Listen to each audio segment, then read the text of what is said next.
I agree. I do. It's real bad. It's so bad. That shows you how bad it is. When it's just like, wait, I actually killed somebody with it?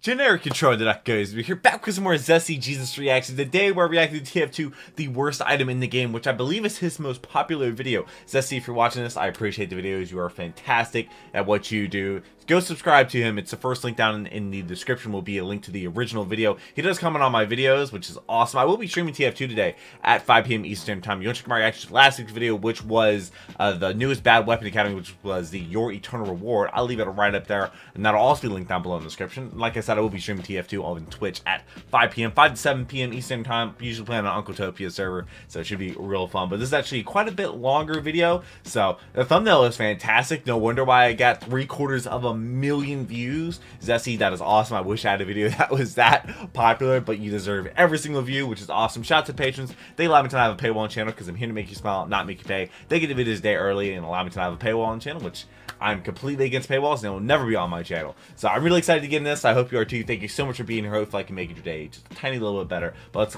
go ahead and jump on into it. All right. They're gone. I can keep these pennies to myself now. Zesty Steaks, $2. Oh god, r/TF2?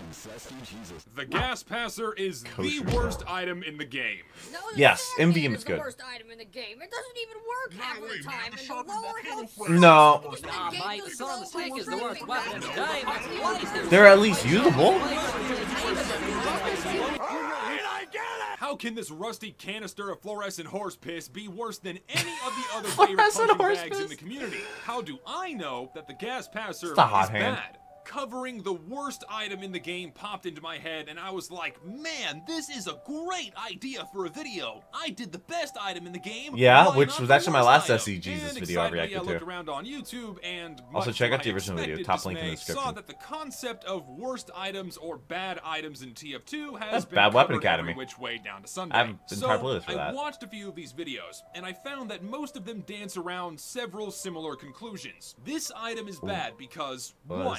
I can't get kills with it or use it. 2, its stats make it too weak, counterintuitive, too situational, etc. Or 3, it but at least isn't it's fun to situational. Play with or play against. These are all valid statements that point towards something bigger, and that is an objective way to identify whether or not an item is bad. We just don't have a baseline or rules for what is bad. Do you think it's that worst weapon in the game? That I have done the same I do read all the in comments. Opposite sense. I said that the battalion's backup is the best, which I've actually been using it quite a bit, and I do enjoy it. I'm gonna stream at 5. For what is TF2 good. on Fridays. So, Team what Fortress does Friday. make an item bad or good? If we can figure out a way to answer this question, then we can show why the gas passer is the worst item in the game. It's so bad, dude. It's so bad. It's good in MVM, but it's so...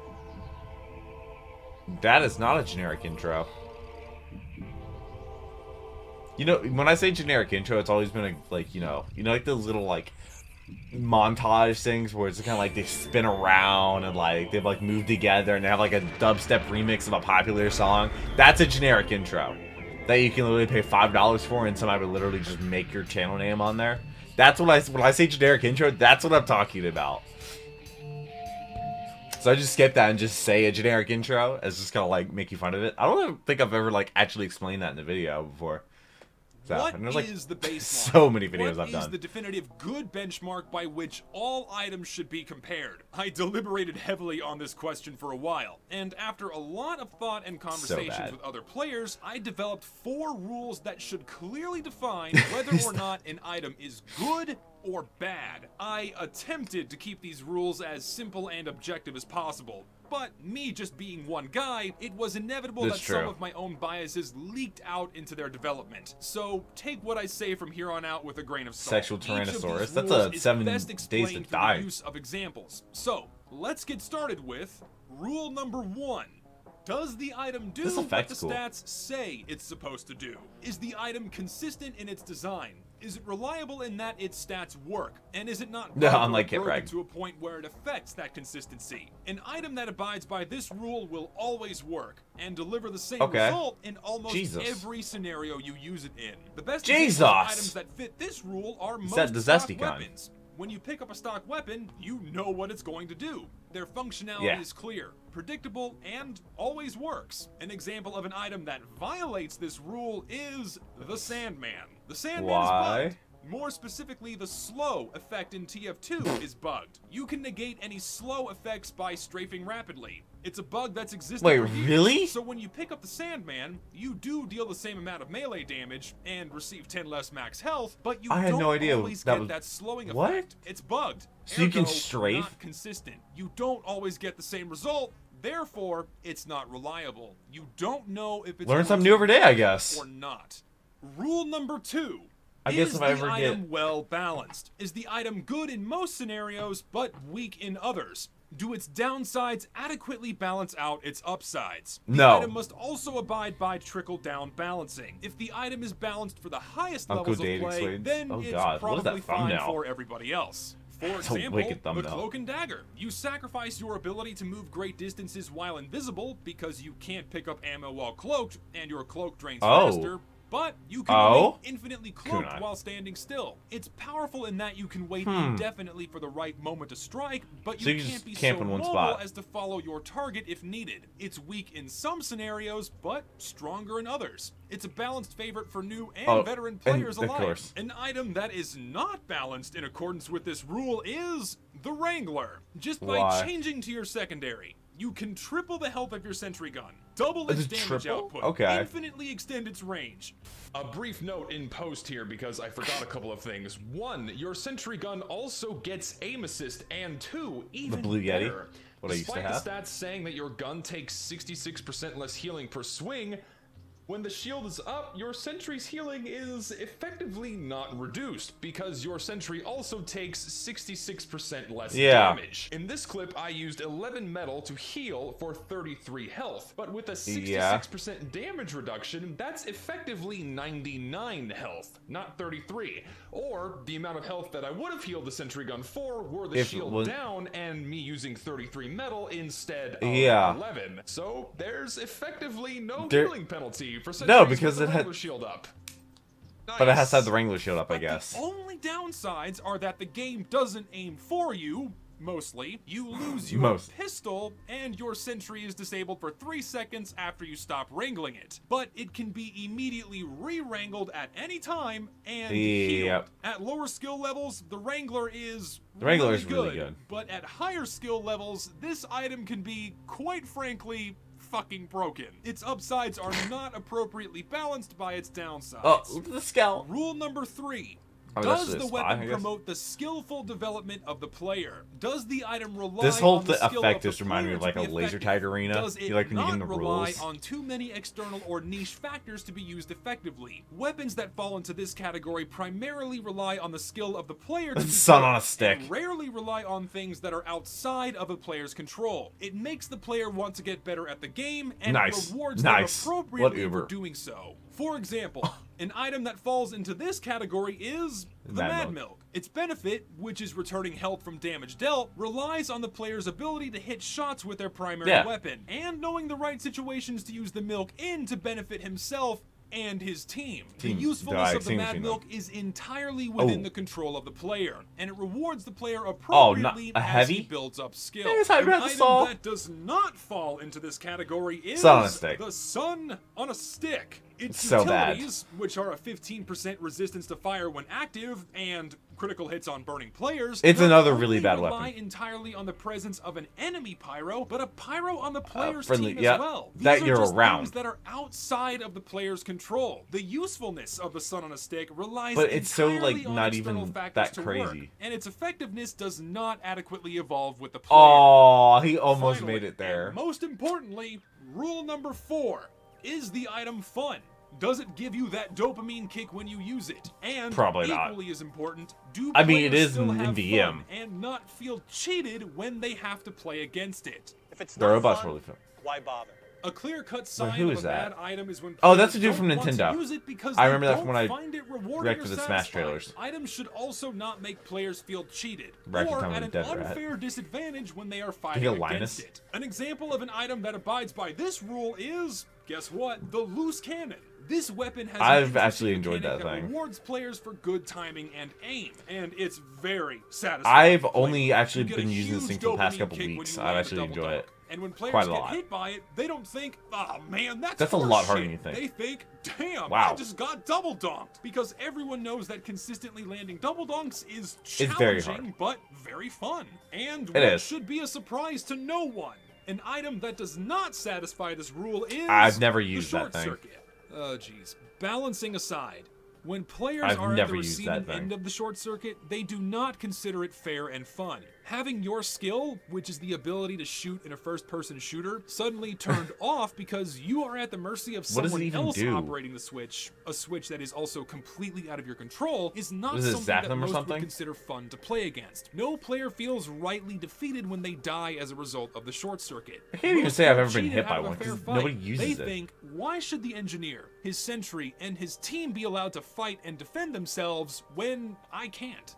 Now that we have the rules defined, something that is very important to understand is that no weapon abides by all of these rules perfectly. Each item fulfills each True. rule to a certain degree, kind of like a sliding scale. A weapon can be functional, supposedly graph. skill-based, and supposedly well-balanced, but not fun to play against. A weapon can be poorly Play functional, against. but can be Huh. well-balanced, skill-based, and fun to play Okay. with. A good weapon is a weapon that satisfies as many of these rules as possible. Yeah, and as it's much balanced. as possible, while a bad weapon does That's the kinda cool opposite. how We he can went and now actually, like, confidently ask, what is the worst the item actual, in like, the game? the I bars say based it's on the gas rules. passer, because this item doesn't satisfy any of the aforementioned rules to a reasonable degree, if at all. Oh, it's Is bad. it not fun to play against? What's wrong? What's bad about playing against it? It's bad.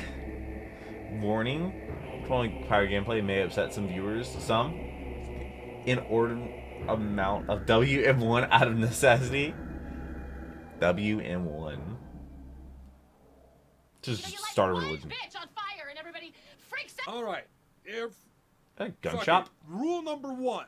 Does the gas passer do what its stats say it's supposed to do? Ah. Is it reliable and consistent? The gas passer does have a well-defined functionality, and it works. Yeah. But it's just a bit buggy sometimes. Just because you throw the gas doesn't mean it's going to explode on the surface it hits. Some What? surfaces cause for the projectile to just bounce What? away and explode where you didn't want it to go. Aside from this, the gas passer does work as That's advertised. Players who get doused in the gas and then take any form of damage, including self-damage, even from jumper weapons, will get set on fire for full afterburn. You do know what this item is Okay. going to do. It is consistent, but only in its functionality. This weapon is by no means consistent in any other capacity, and the rest of the rules are more than enough to explain why. Rule number 2. Okay. Is the gas passer well balanced? Hell no.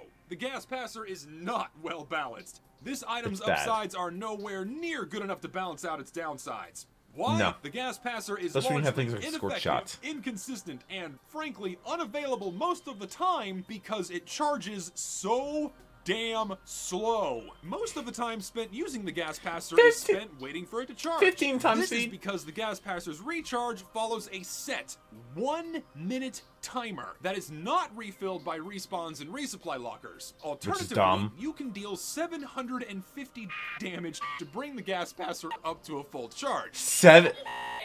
The comic nature of this statement aside, the damage you deal does That's stack so with the much. 1-minute Don't timer, even bother. And as a bonus, the current charge carries over between deaths. But Oh, it think does? about that for a second. Wait, you don't That's respawn with it? 750 damage with a flamethrower, a weapon that has limited range and only deals decent amounts of damage when directly hitting players for an extended period of time. Even under direct flame damage, it takes a considerable amount of time to even charge up the gas passer. Damage from your melee weapon and reflected projectiles also contribute towards the charge meter, but these also suffer from similar range and timing constraints. So aside from air blasted projectiles and telefrags and taunt kills, but whoop-de-fucking-do, these are pointless, users have to aggressively engage the enemy head-on in order just to get back something that's buggy and because they lack a range damage dealing secondary. The only ways to secure damage to not charge the gas passer, but to be an effective pyro in general, are to either 1. Wait around for enemies to walk into you so you can burn them or reflect their projectiles, or 2. Front towards enemy and WM1 yourself to death over and over again.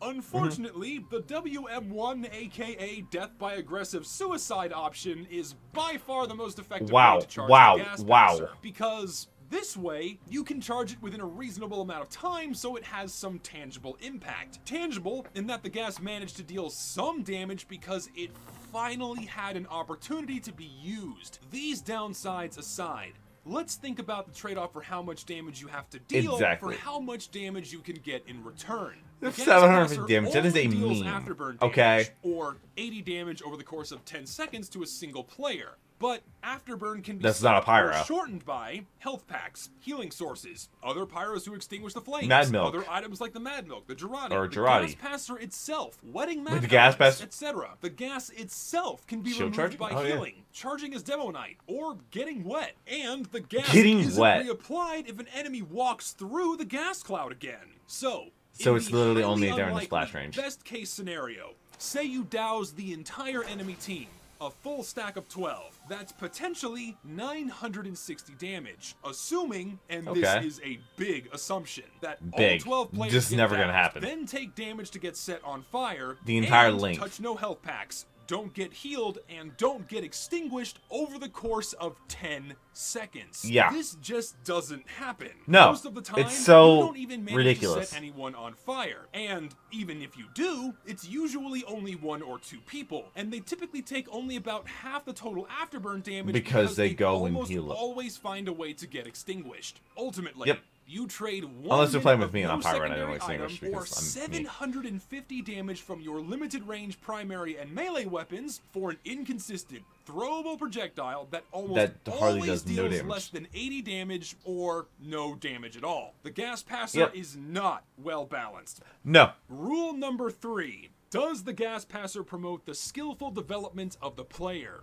Simply put, no. Because it doesn't matter, it's limited. In order to maximize what little effectiveness the gas passer has, you need to throw the item into a group of enemies, or into a choke point that enemies are likely going to advance or retreat through. These locations are normally well out of the range of your flamethrower and melee options. This means that the damage dealing capability of the gas passer almost completely relies on enemies taking damage from your teammates, not you, unless you are close enough to use your primary weapon. Yeah, it does work good for control points. The capability of the gas passer is in your control, but there is no additional benefit with comboing the gas passer with your flamethrower. You are guaranteed full afterburn, but you don't deal any extra damage. Which you should do, If you are close enough to use your flamethrower, just use your flamethrower. You would deal more damage from direct flames and get the same amount of afterburn most of the time. Given that there is no additional benefit for pyros to use their own gas, you truly do not have a secondary item ever at your disposal when you are using the gas passer. Even when you throw it, the gas passer's effectiveness completely relies on external factors that are out of your control it's so bad for it to be useful. Also, in VM though, great. If another pyro ignites someone doused in your gas, the afterburn doesn't contribute towards recharging your gas passer. They effectively steal your damage. So if they had a gas passer, it would recharge theirs instead. Is it charging your gas passer? Yes. Of course it is. This only happens with flamethrowers, though, and not with items like flare guns, the Dragon's Fury, or the Hue Heater. Oh, of course. How could I forget? Your melee weapon. Sure, you could try really hard to throw the gas, what would be the point then? Why would twice to combo kill them, but at that point, it's just not use the flamethrower. The effectiveness of the gas passer is almost always pyro melee control. Shouldn't and when exist. it is in their control, it provides no additional benefit, so it might as well not even be there. The gas passer does not promote the skillful development of the player, because the player never benefits from the item's existence in any capacity. I would like to apologize in advance for hollering. We are nearing the end. My voice is hoarse. And I'm going to close this video with rule number 4. Is the so far, based on the parameters he set, 100% correct. Maybe your rules might be different. Really fucking hard to make an argument for this one. All I can say is yes. I think he's been showing us the best clips that he's got with the gas pass.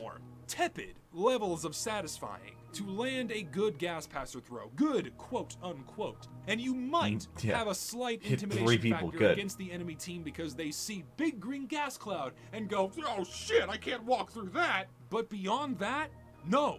No, God no. The gas passer is not a fun item to play with. You are missing a secondary item at all times. So that's a third of your impact and fun gone. I would say that you almost completely forget that the gas passer is even equipped, but no, you have a constant reminder, like a thorn in your side, that you are playing at half capacity. Because every time you try to switch to your secondary, guess what? There isn't anything there. Any benefits that a secondary grants to help you win a fight, escape, help someone else are simply not there. Getting chased down by another pyro and don't have a shotgun? You're fucked. Sniper in the distance and you don't have a flare gun to ward him off? Guess you'll die. Oh, but wait, he can just equip the Darwin's Danger Shield and then also completely negate the only use the gas passer has against him.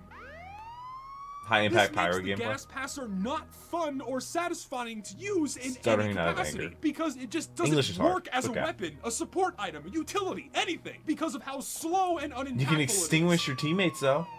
And when you do have the gas passer charged, it is hideously ineffective across the board. Afterburn is such a slow and low source of damage as it is without something like a flare gun to follow it up. So having an item that only deals afterburn damage with nothing to pair it with is simply pitiful. There is no reward, no dopamine kick, no incentive to even touch this item. Absolutely no damage there. Absolutely no reason why you should even consider using the gas passer outside of NVM. Take it from a guy I guess that it could help with 2 months straight playing with this damn item. 2 months? Dude, are you a masochist? So close to just giving up the endeavor of making this video altogether. I even contemplated quitting the game because of the agony I was putting myself through in order to scrape together enough footage with it in action. Using the gas passer affected my mood. I was sad and angry knowing that I had to go back into the game to get more footage because I didn't have enough. Constantly because he didn't want to play the game and use it. Burned and then dying just to get an assist is sheer fucking agony. And then when I was in game and finally got a chance to use the gas passer after charging it, bullshit like this happened. Oh. Just gonna toss it out there. What? The short circuit deleted it! Motherfucker! Wait, how did it delete it? Fuck! Did it like does a projectile like eat it? Is that what he was talking about? And some moron brainlessly hits mouse 2. Why are they using the short circuit? God. It's He's really big saying mad. Something that I expressed pure jubilation when I managed to get 1 assist with the gas passer's afterburn over about 1 hour of play. I got somebody! The gas passer is the worst item to have ever existed in TF2. The enemy team but it's good for doesn't take MVM. offense when you use the gas passer, and your team would certainly benefit if you didn't. You can go ahead, take the gas passer, and pass it right into the fucking trash. Right to the trash. I agree. I do. It's real bad. It's so bad. Oh my god, Zesty, a great video, my dude. I completely agree with you on everything you said here. I've never made this video like this again. It's your most popular video. It took too much of me. Opinion pieces just get long-winded. That's true. Memes about bad TF2 skins from now on? No, really. You had fun making this, did he? Just want to make complaints. It's a great video. I know to never use gas passer outside of MVM. See you next mission. Zesty, great, another great video from you, my dude.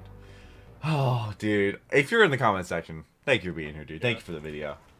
Here's a clip. Here's a clip. Oh god, the gas passer. God damn it, Zesty! Did it work? You killed me with the gas passer, you motherfucker. That's embarrassing. He has to ask if it worked. That's funny. When he's just in shock because he got a kill with the gas passer. That shows you how bad it is. When it's just like, wait, I actually killed somebody with it? It's so bad. It's so hilariously bad. That thumbnail is great. The video was also great. The effects, the like the laser tag arena rule thing. I don't know. That's what we're gonna call it. That's what it reminds me of, which is kind of funny. A great video though. I will be streaming TF2 today at 5 p.m. Eastern Standard Time, 5 to 7 p.m. We'll play it on Uncletopia, so you can actually join it. I'm playing with viewers. Gonna have a Discord call open, so stream will be able to hear you and everything like that. It's gonna be great. The continuation of the featured link TF2 clip dump by Lazy Bird will be out Sunday at 4:30 p.m., which should be good. Patrons get a day early. They allow me to not pay one channel. Hopefully I made your day better. I read all the comments and reply to a lot of them as well. So hopefully I made your day better. But until next video, take care and cue the music.